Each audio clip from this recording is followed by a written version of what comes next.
So not long ago, I noticed a prohibition on e-bikes on my favorite trail. At the bottom left of the city sign was a big fat sticker against e-bikes. I soon learned that this was not what it seemed. I was actually quite confused because bicycles are absolutely allowed on the entire trail and state pretty much, and electric bicycles are by definition bicycles. So what was going on? It kind of surprised me that I saw it on a municipal sign for the trail, which is actually a pretty popular trailhead, but actually this city is a very small steward of the entire trail. The trail runs through the entire valley and touches a bunch of different segments and cities: Salt Lake City, West Valley City, Taylorsville, Murray, West Jordan, Sandy, Sojo, Riverton, Draper, Bluffdale for heaven's sakes, and of course, Midvale right here. So here I am, baffled that the city had the guts to ban e-bikes on their little section of the trail.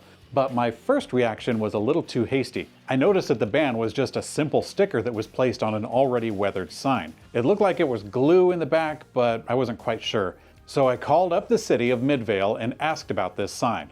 The front desk operator had no clue what I was talking about, leading me to further believe that it actually was an elitist vandal somewhere lurking in the midst. So as you can tell from my beard and the foliage, this actually was some time ago, and a couple things have happened since. So it's actually a sticky situation with prohibition signs in the first place, because aside from just vandals, when a municipality actually does put a ban up, they put up signage that looks almost exactly the same.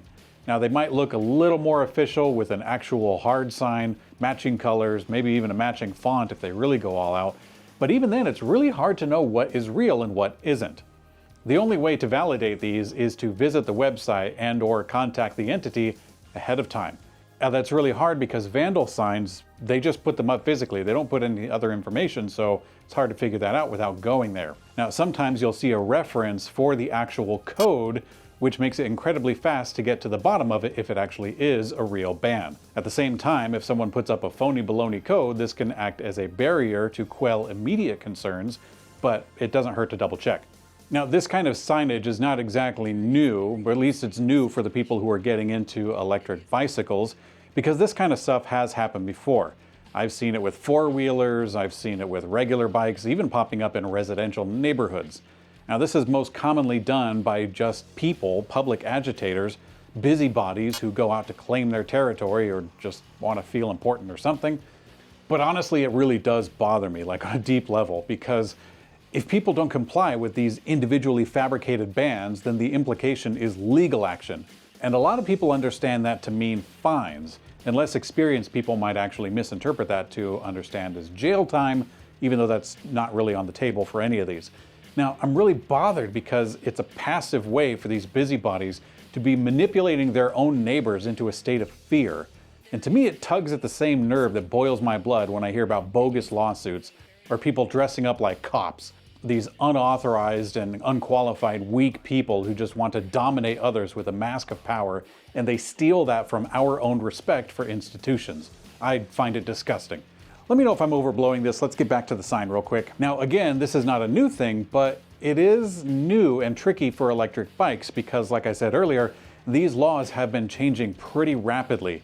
And the nuisance claims that local media gives to electric bikes is it's not favorable, we'll put it that way.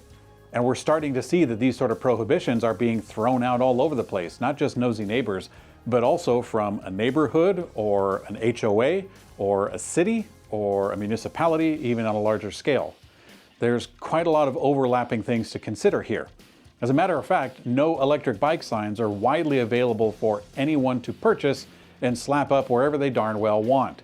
You can get a totally official one, or in my case, I went to Amazon and within 5 seconds, I found a duplicate sign to the one that I first encountered. Now I can ban myself, and I guess there's nothing I can do about it?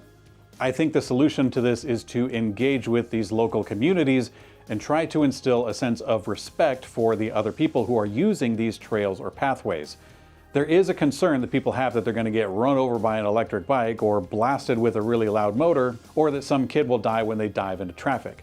These are real concerns, and we don't do ourselves as a community any service by totally dismissing them, except for the noise one. We can dismiss that one. But really, talking to the people who make these kind of decisions, making electric bikes more normal, showing people that they can be used by everyone in the family with so much fun, basically a grassroots PR push for electric bikes to be more accepted.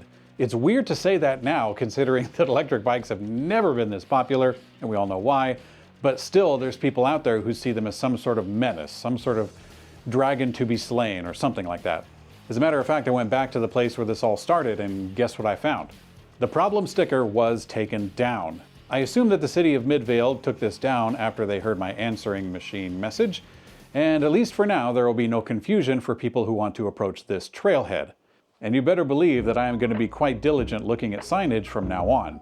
Always watchful for that overstepping hall monitor trying to ruin everyone's fun. So what do you guys think of the no e-bike sign? What would you do if you saw one? Let me know in the comment section below. If you want to check out more e-bike laws, you can see this video.